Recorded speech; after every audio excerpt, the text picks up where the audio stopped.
Hey guys, it's Elena. Welcome back to my channel.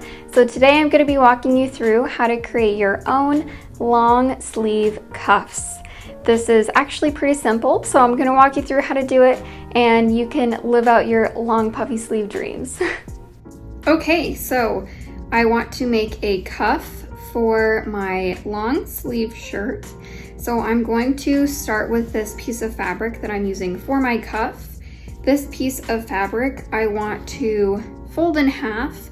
So this piece of fabric needs to be the width of my wrist and the length that I want my cuff to be plus seam allowance. So this is about the length that I want my cuff. I'm not too picky about how long I want this. I'm just gonna make sure I have about a 1/2 inch seam allowance on this side. And then for the width, my wrist at the very widest part is about 7 inches. So I want mine to be about 7 inches plus 1/2 seam allowance for this side and 1/2 seam allowance for this side. So let's fold this in half and give it a good press. Okay, so once we have given this a really nice press, the next step that we want to do is fold in about a 1/2 inch, probably a little bit more than a 1/2 inch on one side of our fabric, folding in. So this is the inside of our cuff. So we're going to fold this about our seam allowance in. So this is about a 1/2 inch. I'm going to give this a good press. Okay, so here we are. We have one side folded in so that when we fold it, we have that much exposed on the other side, and this is exactly what we want. The other step that we want to do here at the iron is apply interfacing to this side of the cuff that we have not folded over. So I just have some SF101 interfacing, just some fusible interfacing that I'm going to cut to the right size and place it here. Okay, so here's my interfacing. We want to put the bumpy side down, again on the inside of our interfacing, and this is the glue side. So we're going to glue this to the inside of our interfacing, and you want to press this right up against our fold.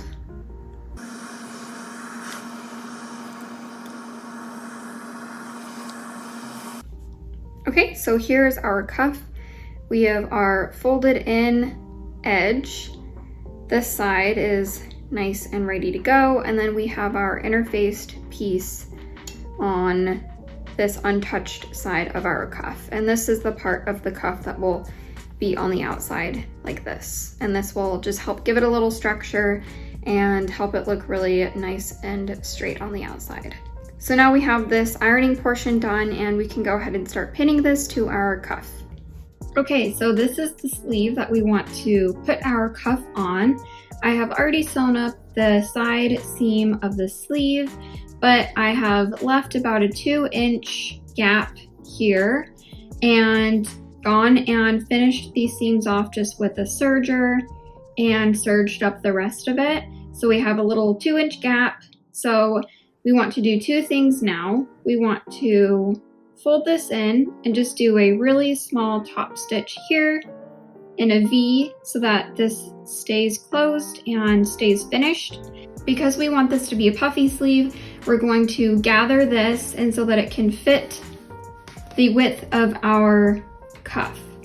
So let's go ahead and fold this, do our seam, and then do a long basting stitch and gather up this sleeve.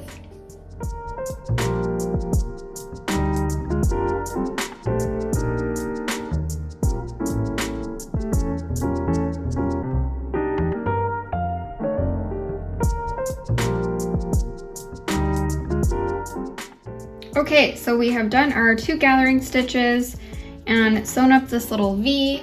So now we can actually gather our sleeve now and make sure that it is the right length to fit around our cuff, our finished cuff. So we want our finished cuff length to be about 7 inches. We are going to take our cuff. We want the side that has the interfacing, and we are going to pin this right sides together to our sleeve. One thing that is very important when we go to attach this on is that we want to make sure that we are overlapping this cuff a little bit past our sleeve. So remember, we want our finished cuff to be 7 inches, so we made this 8 inches because we want about a 1/2 inch seam allowance on both sides.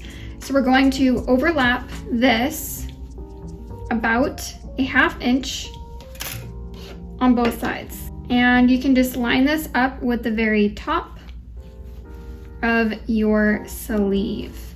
And I usually will start at the beginning and then go around and do the same thing to the end. And that way I know exactly how much I need to add, gather, or take some away. So now we can just distribute the rest of our sleeve fabric and pin this on all the way around.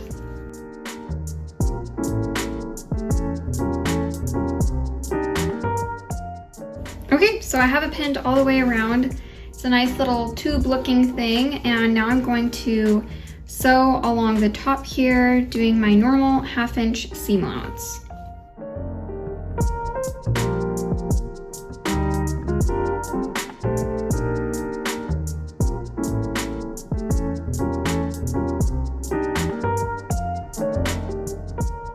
This looks great. I've sewn all the way around, and now when we flip it up, we have our cuff attached, and it has this really nice, cute gather.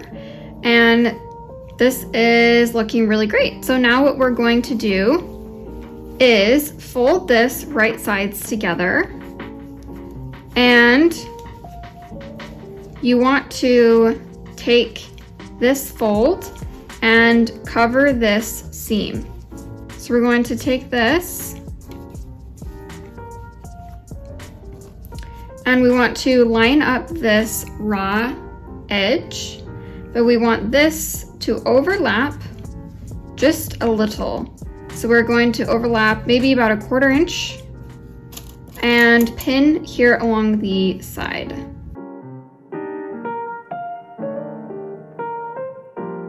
And once you are done pinning on both sides, you can do your 1/2 inch seam allowance all the way down.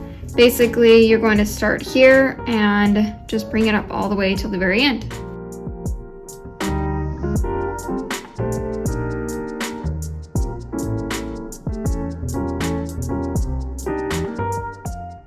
Okay, so I have gone and sewn all the way around and made sure that this is all nice and ironed and crisp. So the last formal step is to attach this inside flap down, and there is one of 3 ways that you can do this. Number 1, you can do a hand whip stitch, but I don't really like hand stitching and I'm not particularly good at it. So the other choice is to top stitch, which is totally fine, but I think the way that I prefer is to do a stitch in the ditch. I think it's the least noticeable of the machine stitching. So to do that, you're going to make sure that this is covering your previous stitch. So fold this over, and then you're going to pin this down, but pin it from the front because we are stitching from the front, like so.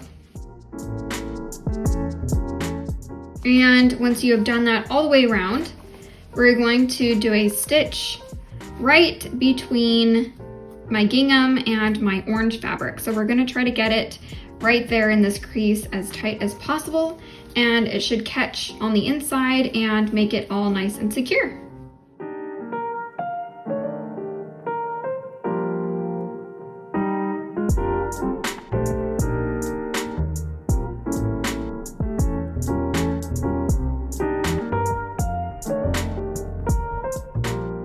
Okay, so our stitch in the ditch is done. You really can't even see it, so I really like how this turned out, and you can see that it caught on the inside.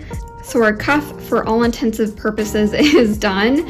The only thing that you'll probably want to do next is add some buttons and button loops to secure this. I bought some of these cute little buttons, white buttons. I'm probably gonna put 3 on. I feel like 3 buttons will make it really secure, but still be really like dainty and cute. And yeah, overall, I really like it. I have a video walking through how to do button thread loops, so I will link that above. There's a step-by-step process for how to do that, and that will give you a really nice professional look. Thank you guys so much for watching. I really appreciate you watching this tutorial, and I hope you got a lot out of it. I have many more tutorials that are sewing tutorials or other how-to videos, so go check those out if you haven't already, and I'll see you in the next one.